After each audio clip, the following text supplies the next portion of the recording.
Central Village Defence Force, in short CVDF, strongly opposed Itlf's call for shutdown in Churachandpur on the day of funeral for 4 UKNA cadres. CVDF has expressed deep sorrow and extended heartfelt condolences over the death of 4 members of United Kuki National Army who were killed in an encounter with security forces at Khanpi village, Itlf subdivision in Churachandpur district. In a press release issued, CVDF prayed for eternal peace of the departed souls and urged that the funeral proceedings scheduled for tomorrow be carried out smoothly and with due solemnity.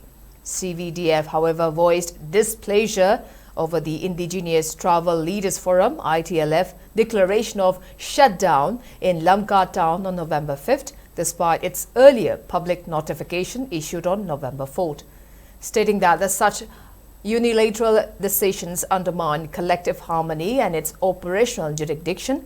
CVDF reaffirmed that no band, shutdown or strike shall be imposed within its area of responsibility and advised all shops, offices and establishments to carry on normal activities without fear or hesitation.